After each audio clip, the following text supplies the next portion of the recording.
형제를 사랑하세요 라는 제목의 말씀을 나누겠습니다. 우리는 대한민국 국민입니다. 우리 대한민국은 모든 국가의 움직임과 그리고 또 우리 국민들의 생활을 지배하는 가치관, 원칙 이런 게 있습니다. 이게 있어야지만 나라가 제대로 그 가치관, 기준에 맞추어서 움직여집니다. 그게 바로 헌법 1조입니다. 이렇게 써 있습니다. 대한민국은 민주공화국이다. 대한민국의 주권은 국민에게 있고 모든 권력은 국민으로부터 나온다. 이것이 대한민국 헌법의 원리이고 온 나라의 그런 통치 기준이고 원칙이 되는 것입니다.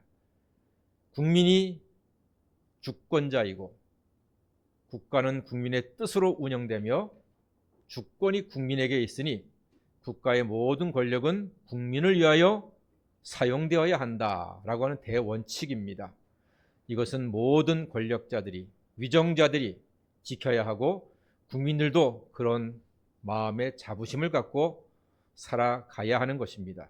이 원칙이 흔들리면은 나라가 엉망진창이 됩니다. 큰일 납니다. 그런데 나라만 그렇지 않습니다. 우리 각 개인들도 그런 삶의 원칙, 가치, 기준 이런 것들이 있습니다. 예를 들어서 저는 목사입니다. 목사로서 목회를 할 때 제가 목회 원칙이 있습니다. 그것은 성경대로 법대로 부모님의 마음으로 하는 뜻입니다. 성경대로 목회를 해야지만 교회가 흔들리지 않고 은혜 가운데 나아갈 수가 있습니다. 또 법대로 목회해야지만 교회가 혼란하지 않고 질서가 있습니다. 그리고 목사로서 부모님의 마음으로 성도님들을 한 분 한 분 사랑할 때 교회가 평안하고 은혜가 충만하게 됩니다. 그것이 저의 목회 원칙이고 설교의 원칙이 있습니다. 4가지입니다. 쉽고 짧고 재미있고 은혜롭게. 이게 제가 가지고 있는 설교관인데 어려워요. 그대로 안 돼요. 잘 안 되지만 그 원칙을 늘 마음속에 가지고서 설교를 그렇게 준비하려고 애를 쓰고 있다는 사실만큼은 기억해 주시기를 바랍니다. 또한 저는 집에 가면 가장입니다. 가장으로서의 원칙이 있습니다. 딱 한 가지가 있습니다. 아내의 말대로. 그게 제 원칙입니다. 저는 제 주장을 펴지 않습니다. 아내가 원하는 대로, 아내가 시키는 대로, 아내가 뜻한 대로 다 하게 내버려 둡니다. 그래야지만 가정이 평안하더라고요. 그래서 저는 집에서는 아내의 말대로가 저의 가장으로서의 원칙입니다. 또 운전할 때의 원칙도 있습니다. 운전하다 보니까요, 열받고 승질낼 때가 한두 번이 아니에요. 성격 버리겠더라고요. 그래서 제 운전의 원칙이 있습니다. 빨리 가는 게 목적이 아니고 안전하게 가는 게 목적으로 바꿨습니다. 그래서 참습니다. 운전하다 보면 정말로 못 참을 인간들이 많아요.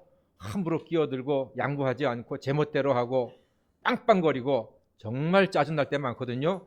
그때마다 참자, 조금만 참자. 이게 제 운전의 원칙입니다. 그래서 이 원칙으로 저는 하나님께 영광 돌리며 살기를 소망하며 기도하고 있습니다. 여러분들의 삶의 원칙은 무엇입니까?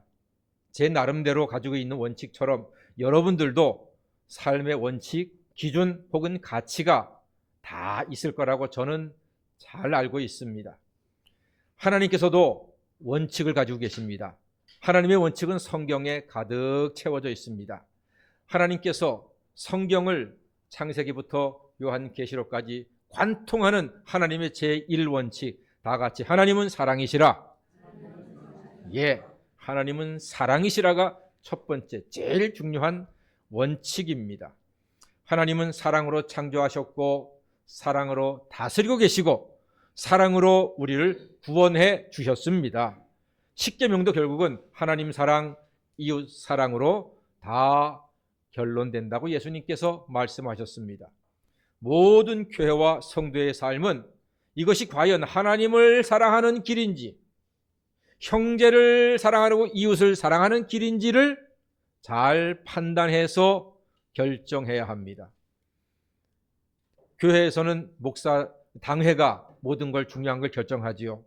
당회가 결정할 때 과연 이것이 하나님의 뜻인가, 하나님을 사랑하는 일인가, 또한 우리 형제를 사랑하는 일인가를 판단을 해서 거기서 벗어난다면 과감하게 그 길을 포기하고 다른 길을 선택할 수 있는 용기도 가져야 하는 것입니다.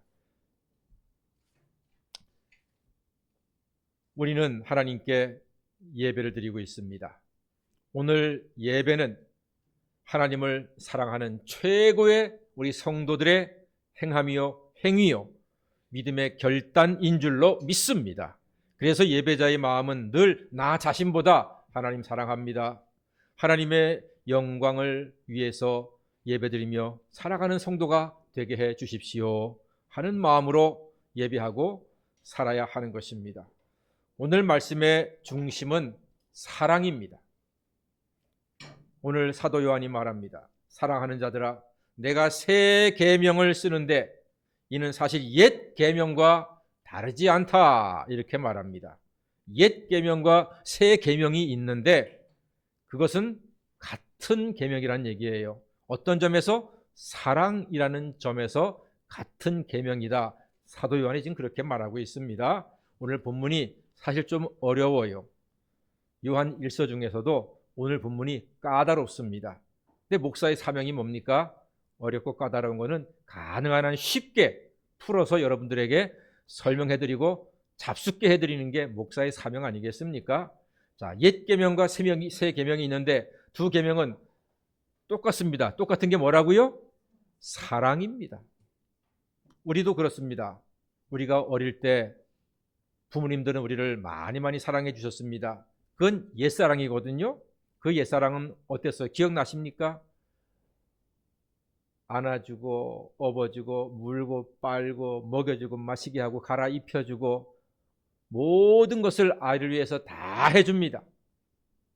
그 덕분에 우리가 이렇게 커서 사람 노릇하고 살고 있습니다. 그 부모님의 옛 사랑 덕분에. 그렇다면 지금 새 사랑은 물고 빨고 하지는 않아요.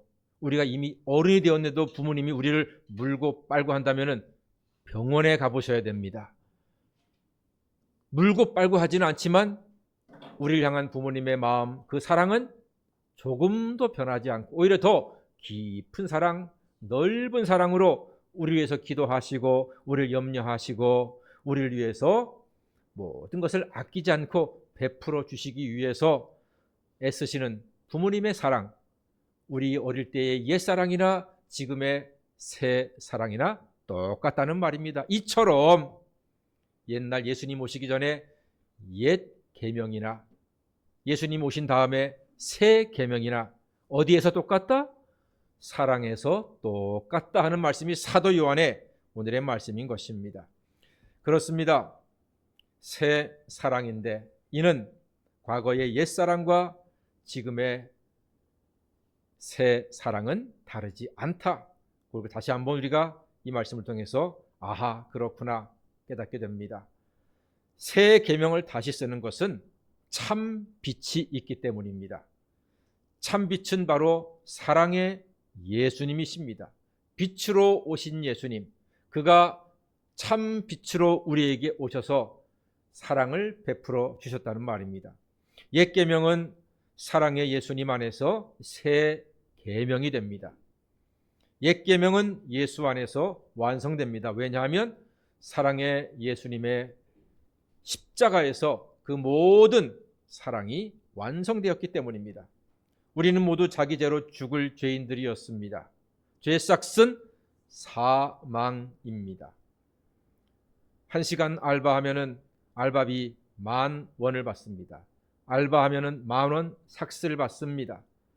죄의 삭은, 죄를 짓고 나면은 죄의 삭은 10,000원이 아니라 사망. 죄의 결과는 죽음입니다. 우리는 죽을 수밖에 없는 죄인들이었습니다. 그런데 하나님의 독생자 예수가 측량하지 못할 큰 사랑으로 우리를 위하여 대속의 죽음을 십자가에서 죽으심으로, 왜냐하면 내 죄가 씻음받기 위해서는 누군가는 죽어야 되는 거예요. 죄의 삭은 사망이니까 내가 죽든 소가 죽든 양이 죽든 염소가 죽든 누군가는 죽어야 되는 겁니다. 언제까지? 우리의 그 많은 죄를 누가 어떻게 감당합니까? 감당 못합니다. 우리가 죽으면 우리는 멸망입니다. 하나님 원치 않으시는 일입니다. 그래서 독생자 예수가 십자가에서 죽으심으로 그를 믿는 자들은 나 대신 죽으신 그 예수님의 구속의 은혜를 영원토록 누리고 죄사함 받고 구원받은 하나님의 자녀가 되는 줄 믿습니다. 이것이 우리를 향한 우리 하나님의 가장 큰 사랑의 선물인 것입니다. 독생자 예수가 측량 못할 큰 사랑에 당신의 몸으로 속죄의 제사를 단번에 드리심으로 두 번 다시 속죄의 피를 흘릴 필요는 없습니다. 두 번 다시 짐승을 잡을 필요도 없습니다. 어린 양 예수가 십자가에서 죽으신 그 한 번의 속죄의 제사는 영원히 모든 믿는 사람들의 죄를 깨끗하게 씻어주신 줄 믿습니다. 그 은혜로 우리는 지금 자유함으로 예배를 드리고 있습니다. 우린 다 예수님 사랑의 수혜자들입니다. 예수님께서 차리신 구원의 밥상에 우리는 뭐만 들고? 숟가락만 들고 참여해서 그 구원의 밥상에 맛있게 배불리 잡수시면 되는 것입니다. 우리가 그 구원의 밥상을 차릴 필요가 없습니다. 주님이 차려주셨습니다. 여러분 모두 다 주일마다 오셔서 예수님이 차리신 구원의 밥상, 은혜의 밥상에 믿음으로 감사합니다. 잘 먹겠습니다. 예배드리고 은혜 받고 하나님께 영광 돌리면 되는 줄로 믿습니다. 이 사랑을 근거로 사도 요한이 말했습니다. 형제를 사랑하는 자는 빛 가운데 거하고 거리낌이 없다 그랬습니다. 형제를 사랑하지 않으면요 어둠 가운데 있는 것이고 형제를 사랑하면 빛 가운데 거하고 마음에 거리낌이 없대요. 고기도 먹어본 놈이 잘 먹는다지요. 일도 해본 사람이 잘하는 것이고요. 사랑도 받아본 사람이 잘하는 겁니다. 우리는 빛이신 예수님의 큰 사랑으로 죄사함 받아 빛 가운데 살고 있으니 우리도 형제를 사랑할 수 있다는 말입니다. 당시의 이단은 입으로는 사랑 하지만 손과 발과 마음으로는 사랑을 하지 않았습니다. 그래서 사도 요한이 그렇게 하면 안 됩니다. 우리는 예수님 사랑 받았으니 우리도 형제를 예수님이 나를 사랑하셨듯 형제를 사랑해야 합니다. 라고 지금 요한일서에서 애타게 강조하고 있는 거예요. 그게 신앙 공동체입니다. 여러분, 교회 왔는데 여러분이 만약에 교회 누군가 한 사람이 정말로 밉고 그 사람이 나를 싫어하고 그런다면 그 교회가 은혜가 됩니까? 말씀이 귀에 들어옵니까? 찬송의 기쁨이 생깁니까? 아닙니다. 누군가 한 사람만 정말로 교회 와서만 미워하고 싫어하잖아요. 그러면은 교회가 지옥이에요. 정말로 예배드리기 어려워요. 그럼 누가 제일 좋아할까요? 사단이 제일 좋아하는 거예요. 교회는요, 견고한 것 같지만 의외로 약한 데가 있어요. 사람 사이끼리 한 사람이 누군가 미워하고 싫어하고 막 다투고 원수가 되잖아요. 그런 교회 분위기가 전부 다 깨지는 거예요. 마치 얼음이 금이 쫙 가듯이, 유리에 금이 쫙 가듯이 그렇게 금이 가게 되는 겁니다. 그러면요 늘 불안한 게 교회예요. 사단이 그걸 좋아합니다. 사단이 전략을 잘 세운 거지요. 교회 안에서 형제간에 사랑하지 못하도록, 미워하도록, 별거 아닌 일로 시험에 들도록 그렇게 만들어 버리니까 교회가 흔들리잖아요. 그러니까 오늘 사도 요한이 형제 사랑합시다, 형제를 사랑합시다. 우리가 미워하면은 그거는 우리가 지옥입니다, 마귀한테 지는 겁니다 하고 지금 애타게 요한일서에서 사랑을 말하는 겁니다.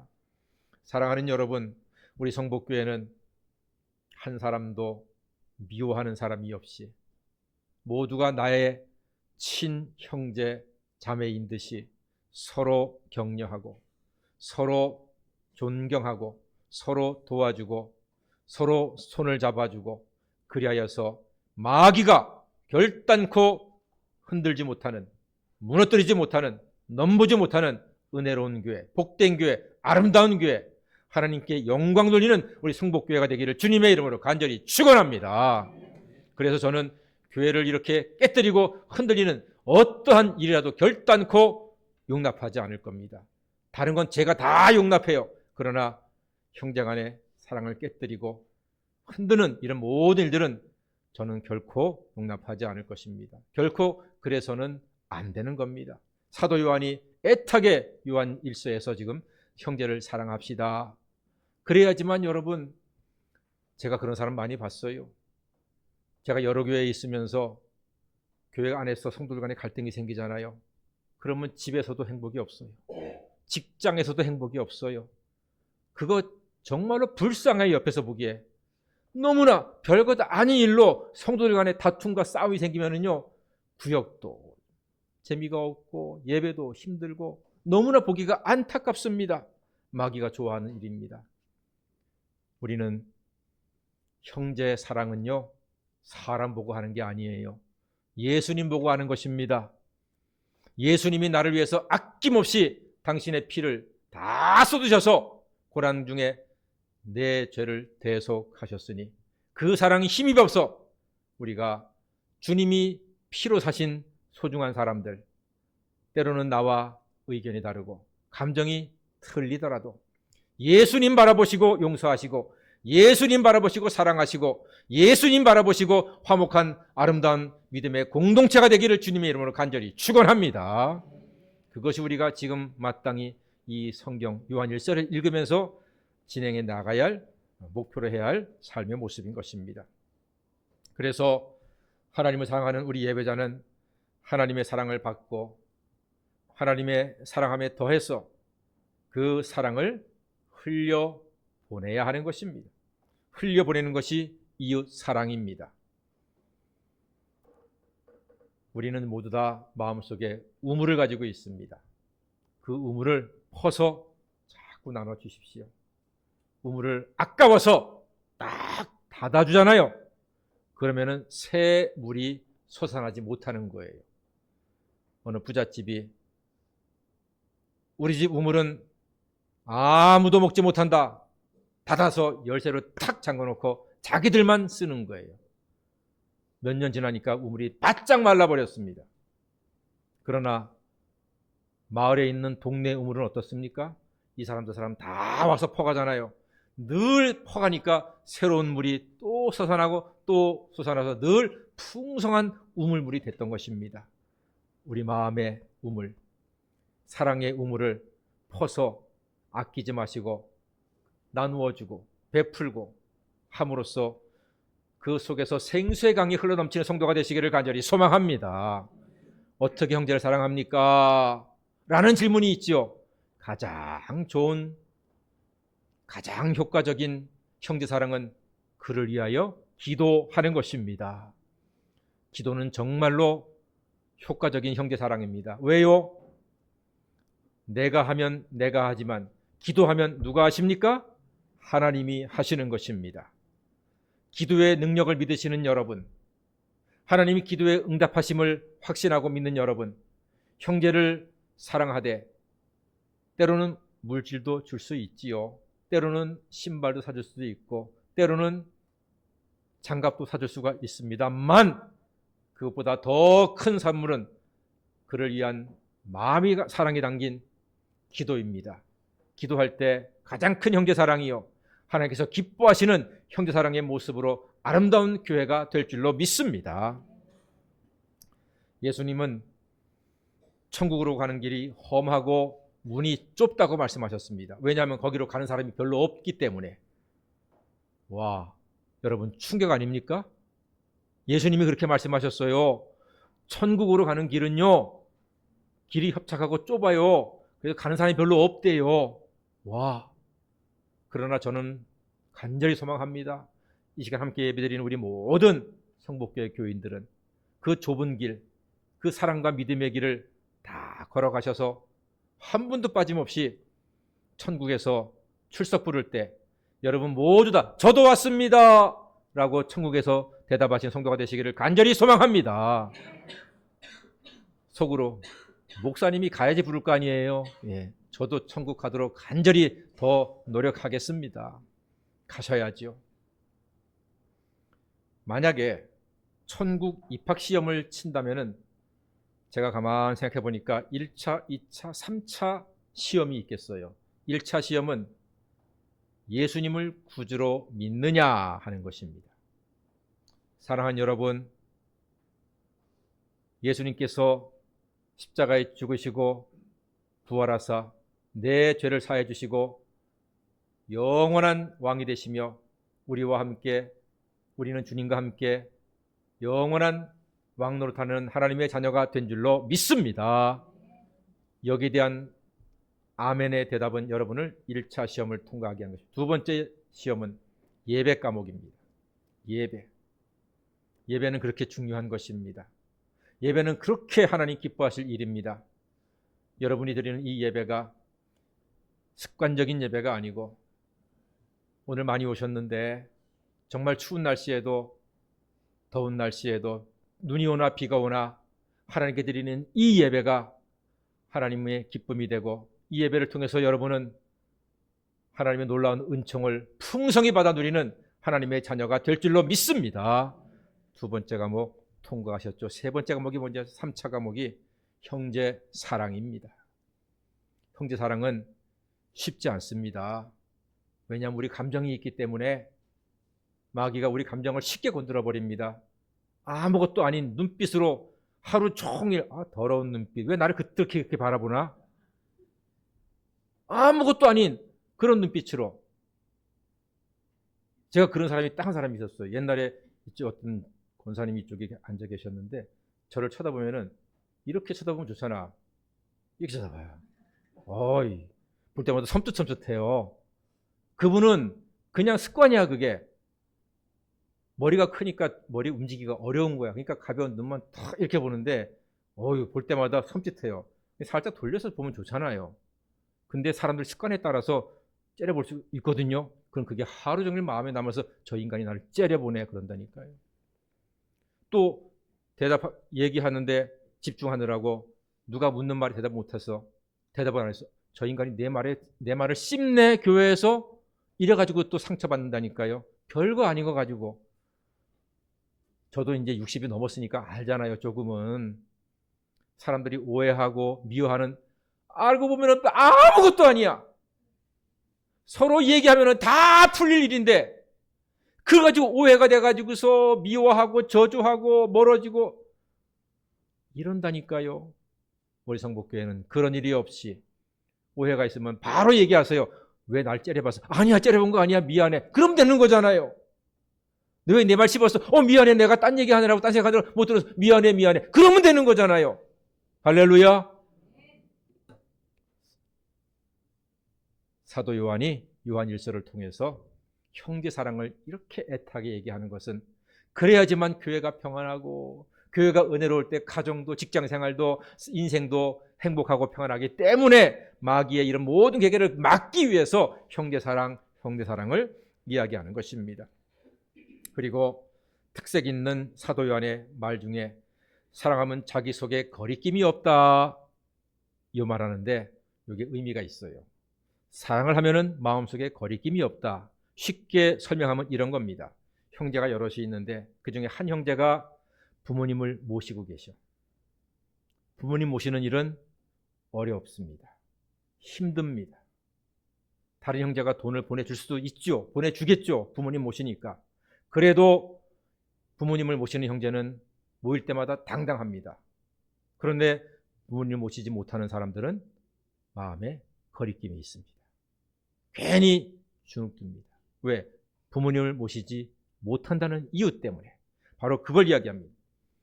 사랑하는 여러분, 우리 형제를 사랑함으로써 거리낌이 없이 주님 앞에서도 교회 앞에서도 누구 앞에서도 내가 주님을 사랑하고 형제를 사랑합니다, 미워하지 않습니다 하는 마음으로 거리낌이 없이 당당하게 담대하게 신앙생활 하시고 아름다운 가정과 교회와 여러분의 삶을 천국으로 만들어 가시는 복된 성도가 다 되시기를 주의 이름으로 간절히 축원합니다. 아멘. 기도하겠습니다.